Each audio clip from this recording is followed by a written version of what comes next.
Hello, and welcome back to another Doujinshi reading from White Album 2.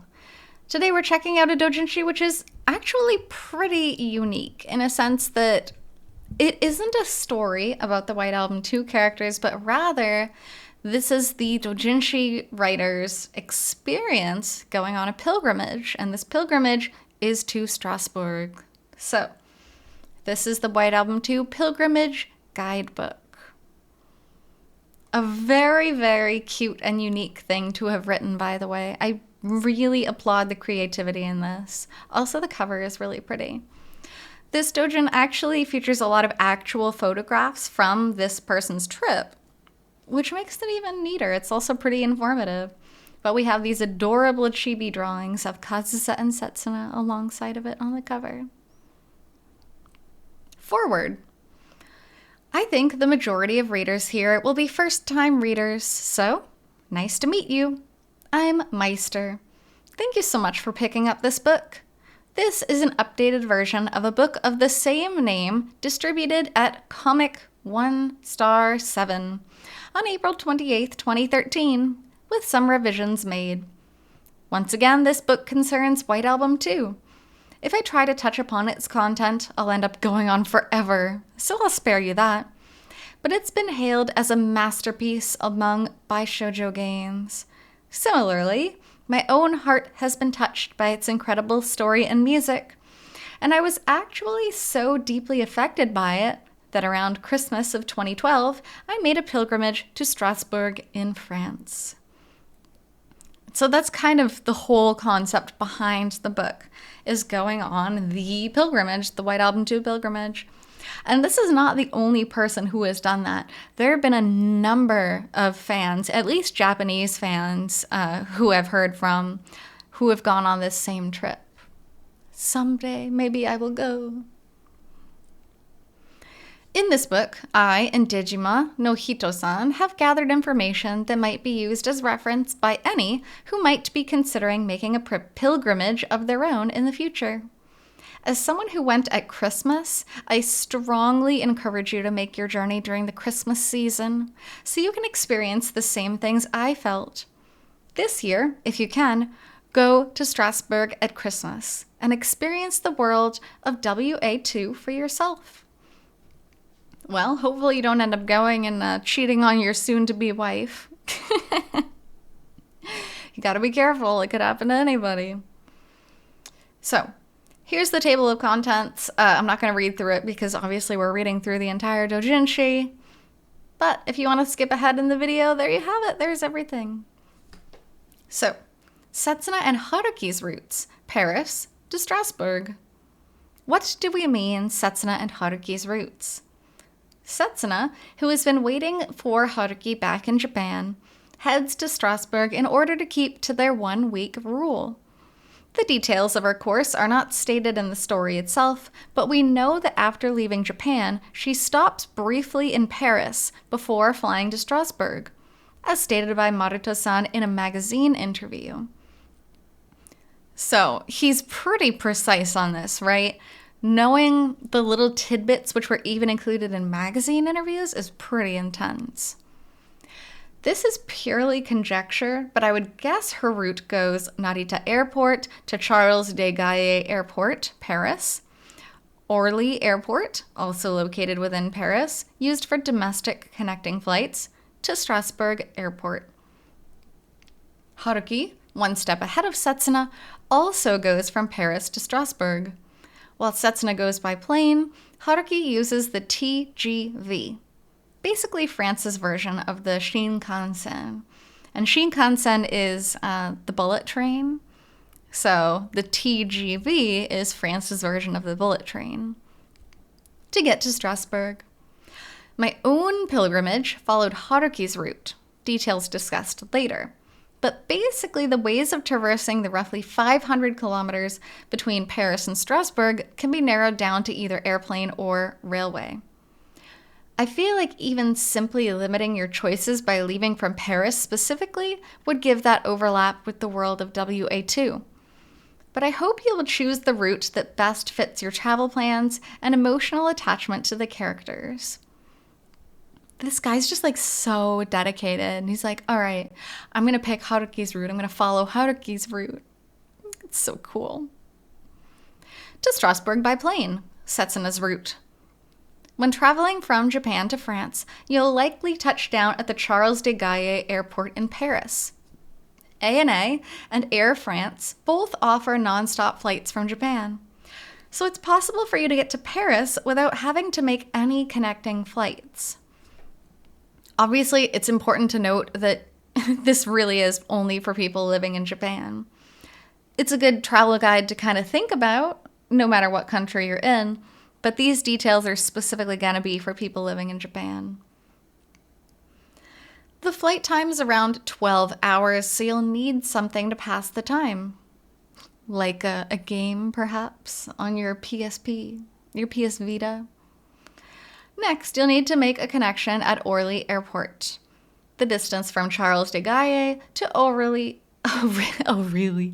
Oh, God, the internet memes. Orly is about 50 kilometers. But there is a bus that connects the two airports, so using that could be a good idea. It takes about an hour and is cheaper, about 19 euros, than a taxi, with more rides available. Between Orly and Strasbourg, the flight time is about an hour. So perhaps you could heighten your emotions by listening to Setsuna's album on the way to your heart's destination in Strasbourg. This guy's so funny. This is such a detailed travel plan. Just for reference, my schedule fell out so that I went to Paris via Qatar Airlines, rather than taking a direct flight. I found it interesting to make a stop in a country while in transit that I wouldn't normally visit, so you could try doing the same thing for yourself just to check it out. Incidentally, my round-trip fare was 92,000 yen, by rates that were current at the time and with fuel surcharges included. So that would be probably about 820-ish US dollars. So not bad for a round trip to another country from Japan. To Strasbourg by TGV. Again, kind of like the bullet train. Haruki's route. For Haruki's route, once you touch down in Paris, transfer over to the TGV to head for Strasbourg. There are trains for Strasbourg from the TGV station in Charles de Gaulle, but there aren't many, so it may be better to make your way to the Paris metropolitan area and take a train from the Gare de l'Est. I hope I'm pronouncing these things right. Japanese is okay for me. French, definitely not my strong suit.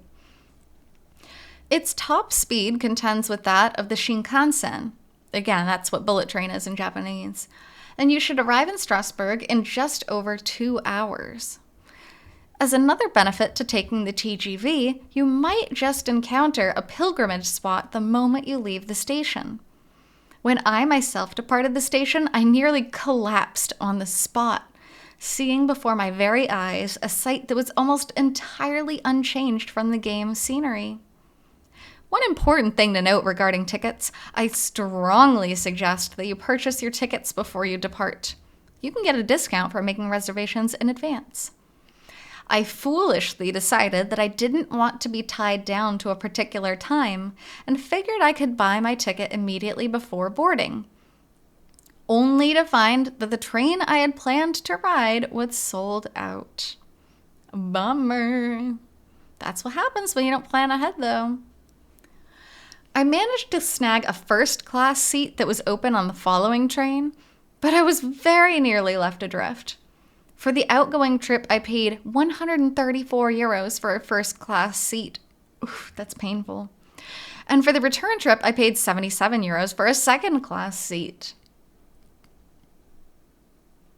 Christmas time in Paris. Oh, it's cute already. I'm already excited. Too bad it looks very cloudy when he had gone.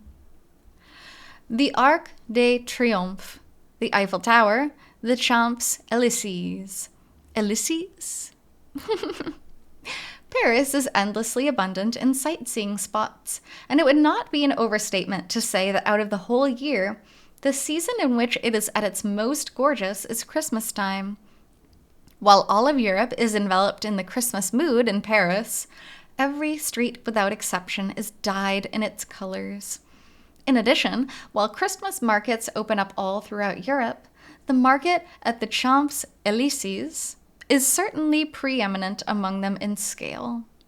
A great many shops line both sides, and in addition to the obvious food and drink, you can enjoy yourself simply looking around at the souvenirs, clothing, and all the rest in turn. Within the duration of my stay, I wasn't able to enjoy it quite as fully as I would have liked, but the atmosphere overflowing throughout the city, everyone's excitement for Christmas, reaffirmed my desire to return at some point. If you have the free time to go during Christmas, that's amazing. It's a hard time because Christmas time, you usually think about seeing family, spending time with your lover or your loved ones, or the unfortunate truth is a lot of us have to work. But if you have the time off to go during Christmas time, during the exact time this happened in White Album 2, that's incredible. That's amazing. The emotions it must be so overwhelmingly beautiful to get to experience that as a fan. Now, checking out Kazusa's route, Vienna to Strasbourg. What is Vienna? The capital city of Austria, a German-speaking country in the European Union, also known as the City of Music. Largely excerpted from Haruki and Setsuna's pillow talk at the start of CODA. Its unit of currency is the euro, and its primary language is German, both of which are shared by Strasbourg, so I don't think too much extra time in trip preparation should be necessary. Airfare is a bit higher than Setsuna's route, Japan to Paris, but if you're a fan of Kazusa, I recommend it. It's crazy. It's crazy how much this guy is just just travel around the world because you're a fan of White Album 2. I mean, that's amazing. Don't get me wrong. Absolutely amazing. But dang, what a dedicated person. By the way, regarding Vienna's treatment in the game itself, it is where Kazusa and her mother Yoko spend the first 5 years between the end of IC and the start of CODA, as well as the extra episode added for the PS3 edition, and where Haruki and Kazusa go after Kazusa's true end. It appears in name only in the story. That was a long sentence, holy cow. As there aren't any depictions of city scenery at present, there aren't really pilgrimage spots in town like with Strasbourg, but if one deeply ponders and imagines how Kazusa might have spent her time in this city after parting ways with Haruki, thinking of him always, how the two of them might spend their time here after choosing to leave everything else behind and remain together for life, might that not also be considered a type of pilgrimage? No, I think he's absolutely right. Seeing the place where they decided to settle down after Kazusa True. That's pretty important, I think.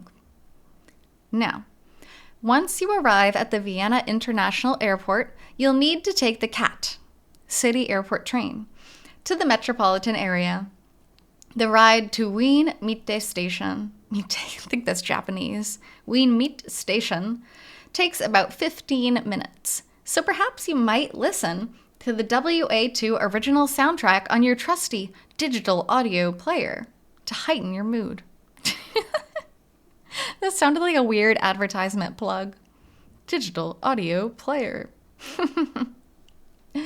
This time calmly passed, listening and gazing out at the unfamiliar scenery through the train window, is guaranteed to elevate your feelings of expectation for the vacation you are about to begin. To digress for a moment, in Europe, beer is as cheap as water, which is wonderful. There are many bottled types sold locally, so having a portable bottle opener on hand will make your trip all the richer. Having been to Europe, I will say that this is absolutely true. Water is kind of expensive.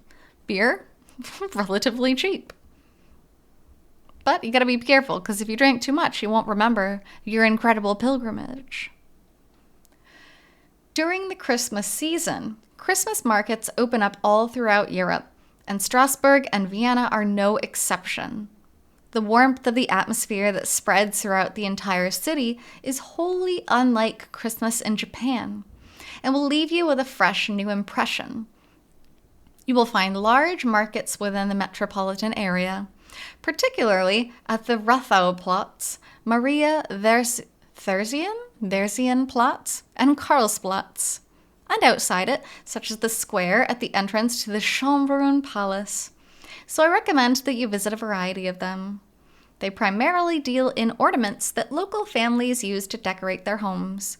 But beyond the fact that there is much to be found at a moderate price, or that the open-air format itself makes things light and easy for vendors and buyers alike, there is the fact that even if you aren't accustomed to conversing in the local language, you can conduct exchanges through gestures, such as pointing, allowing you to obtain souvenirs, food, and so on with ease. And I think added to that is the fact that it's such a lot of these are big touristy areas, so they're used to dealing with people who don't speak the language. They are pretty okay with that. Kind of like the same in the downtown Tokyo areas. Even if you don't speak Japanese, a lot of them are so used to dealing with tourists. One, either they have an English menu and they know basic English, or they'll just point at stuff and you point at stuff and it's totally fine. At this point, you may be accustoming yourself to foreign streets, hearing Illumination Town in your ears, your heart dancing amid the lively moods of the place. But if, after all, Tsuzuru Omoi should happen to come on, the second verse will have you collapsing to your knees on the spot, so be careful with the shuffle function on your DAP, digital audio player. I totally get that. I think if I visited Strasbourg and I even tried listening to any song on the soundtrack, I'd probably just start crying. I'd probably just cry for a while and have to sit down and be like, you okay? Like, it's okay, I'm just overwhelmed. The Vienna metropolitan area is very walkable if you're inclined to wander. But if you're traveling under time constraints, its public transportation is both inexpensive and convenient. You can buy 24-hour tickets for 6.7 euros that can be used for both above-ground and underground trains. Through my own personal use, I got the impression that above-ground trains are more convenient for getting around within the metropolitan area, while the underground is more convenient if you want to go outside of it. You may feel a little confused at first using unfamiliar transportation facilities in a foreign country, but if you imagine Kazusa looking baffled because of her lack of experience in everyday things like this, which is true, she would absolutely struggle with things like this, then imagine her later on opening the manual doors with an experienced hand and looking at Haruki with a satisfied smile. You'll have no trouble. The manual doors are pretty heavy, which I think is probably what most people have trouble with at the start. I've included some pictures I took myself on this page, but there are many other gorgeous buildings to be found. For more details, please check with an official guidebook.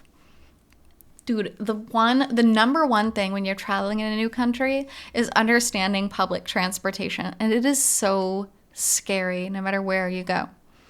Even with countries that have the most amazing public transportation, like Japan's pretty advanced. But the first time I was in Japan trying to figure out public transportation, I almost cried. Because just trying to figure out, how do you buy your ticket? How do you get to the ticket booth? How do you cross the tracks if you're on the wrong side? Like, there's so much. So, yeah, having an official guidebook is probably still a good idea. Hop on the underground to head outside the metropolitan area.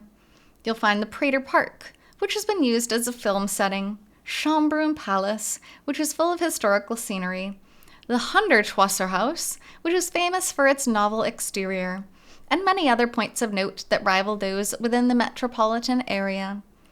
If you go strolling with camera in hand, taking a few pictures of each of these famous spots, you should be able to answer any questions that your real-life friends may have waiting for you back at home with eloquence. Yeah, if your real-life friends don't know you're a White Album 2 fiend, you could be like, yeah, I was just sightseeing. Incidentally, the weather during Christmas season in Strasbourg last year was clear from beginning to end. So unfortunately, it did not provide a perfect recreation of the story. But in Vienna, snow occasionally fell in the early morning hours. It wasn't powder snow, per se, but Vienna and Strasbourg are both 48 degrees north in latitude, so really, it'll be cold regardless of whether there's snow. However, if it doesn't rain, if it doesn't snow on your pilgrimage, that's so sad because that's such a quintessential part of White Album 2. And if you don't get the snow, that's so sad. Cold enough that walking around town in black stockings and no shoes, for example, would be madness, even for one who wasn't a local gentleman. Heat tech tights underneath and fleece on top could be enough, but just barely. If you're going to take this pilgrimage, I urge you to be careful how you dress. Especially because a lot of people in Japan, are living in the Tokyo area and more of the city. They're not used to temperatures quite like this. Now, if you're living in Hokkaido, Japan, and you go travel, you might be more used to it. But absolutely, if someone's coming here from Tokyo, they're going to be freezing. When night falls, take the underground U6 for Miedling Station. If you're taking a night train for Vienna, there's a Euro night train that departs from this station around midnight, and you will arrive in Munich around 6 o'clock the next morning. There, you will transfer to the TGV for Strasbourg.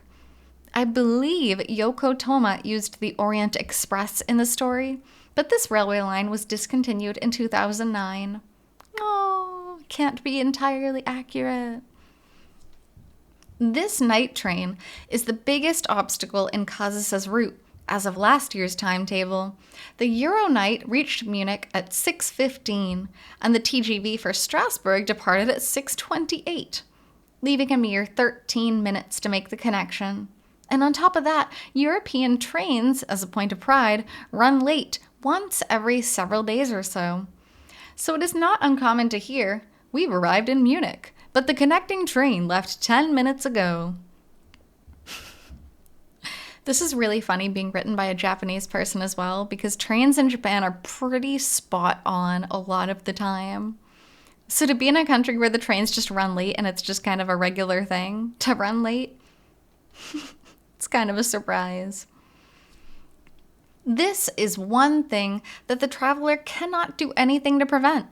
So just in case it does happen, it would be a good idea to have a conversation handbook with phrases related to such a case stashed away in your luggage. Regarding the main trains, you can make advance reservations from home for Euronight through the OBB, Austrian Federal Railways homepage, and for the TGV through the TGV Europe homepage. For reference, costs during last year's Christmas season were €79 for the Euronight, first class two-person cabin, berth charge included, and €88.4 for the TGV first class. Well, aren't we fancy riding first class? Bringing the total train travel, it's a lot of T's, cost to €167.4, and total travel time, another set of T's, about 10 hours. That's a long time, and that's a lot of money. Again, very dedicated vacation. When making your reservations, be sure to pay attention to alterations in Europe's train schedules for the winter. Under usual circumstances, one can make reservations for most railways 3 months in advance. But because of major alterations that go into effect every year at the start of December, it's possible that even with 3 months to go before you board, there won't be reservations open. There doesn't even seem to be a clear rule for what day it starts, so I recommend that you be diligent about checking the railway company's homepages starting around 3 months before your trip. Last year, for a December 22nd Euronight trip, reservations opened on October 16th. Also, this is just my personal sense. The railway homepages are generally written in the local language, but it's possible to switch to English text. So if you take the time to read and decipher it, it should be more than possible to make your own arrangements. What a diligent man. Even translating the whole site to English. Not super many Japanese people know English well enough to book travel plans in English. Regarding my own Euro night ride, it was a perfectly ordinary night train. So compared with the scenery in-game CGs, my impression was somewhat plain. That said, as I had arranged for a first-class cabin, the construction of the bed itself was quite sturdy, with plenty of space to sprawl out and sleep and eat frozen mandarins. Oh, because Kazusa always loves her frozen mandarins on the train. If you can't freeze them yourself at the hotel, you can compromise with normal temperature ones. Well, thank you, Your Grace, for allowing us to compromise. Since you've come this far, why not take it Yoko-san style? I've rambled on a lot here, but this is the basic gist of the itinerary I followed for Kazusa's route last year. I believe there are even more planning to do this pilgrimage this year. The English there is questionable. So I pray that everyone's trips will be a success, including the sort of chance meeting that led me to participate in this book as a guest. Author, Dejima no Hito. Twitter, Dejima.com. And also, gotta point out in this picture here, those two pictures are the picture cards from the White Album 2 Christmas set, which is super cute, super adorable. You can see the White Album 3 in the background, and that's Should We Eat Frozen Oranges? And then there's the mikan, the orange there. So funny. Next, Setsuna and Haruki's route or Kazusa's route. Which will you choose? So we can kind of see Kazusa's route is clearly a lot longer. But I love how they have this little map. I love how it's color-coded. Like, this is such a detailed book, and it's so cute. And informative. Setsuna and Haruki's route. I believe Setsuna and Haruki's route from Paris, as I've introduced it here, could be recommended to those who can't take an especially long trip for work or other reasons, or who are traveling abroad for the first time. As a matter of fact, this pilgrimage was my own first solo trip abroad. Ooh, that's scary and exciting. On top of that, I was working under the constraints of a 5-day, 3-night trip, and I wanted to enjoy France as fully as I could. And then I hit upon an extraordinarily simple idea. If you want France, go to Paris. And if that meant I could follow the same route as in the game, well, there was no reason not to choose it. As such a prominent sightseeing spot within the world at large, Paris naturally draws its fair share of tourists from Japan as well. And you should be able to do plenty of preliminary investigating from home, with travel guides, magazines, and so on. Yeah, shockingly, people go there for reasons other than White Album too. Crazy if you ask me. Once you reach Paris, you can get to Strasbourg in a matter of hours, whether by plane or by train. So one option to consider might be taking some time in Paris to recover from the long flight from Japan, then heading to Strasbourg fully ready. I've digressed a bit, but whenever you find yourself leaving Paris, I hope you can fully savor your journey to Strasbourg, turning your thoughts to the CODA tale that's about to begin. This is such an adorable book, like literally so cute. And then Kazusa's route. I feel that the biggest appeal of Kazusa's route may be the sheer amount of fantasizing one can do with it. Between the end of IC and the point of in CC, when she temporarily comes back to Japan, Between that and the beginning of CODA, and following each of the route endings in CODA, while we don't have any concrete information within the story of how Haruki and Kazusa spent their time there, we do know that they did spend it, which really makes the entire city a holy ground, in a way. Which is true. You get to use your imagination. What did they do? What do you think they did? I think they spent a lot of time in their house. It's basically free real estate for generating short stories in your head. On the other hand, the biggest drawback may be that when you're planning your itinerary, options are pretty limited. There aren't as many flights available as there would be for Paris, and the transfer from the night train relies upon the luck factor of the train arriving on schedule. So it's not suited for short, tightly packed itineraries, and may be better suited for those who can plan their trips with a certain amount of wiggle room. Also, if you want to limit travel expenses, you may end up sharing a room with a local traveler on the night train, so some nerve toughening may be necessary. True, that would be scary, especially if it's your first time out of the country. As I'm writing this, the degree of difficulty with this trip seems high, but you can acquire a floor plan of the station in advance as a PDF. And you can check train arrival and departure times with a mobile app.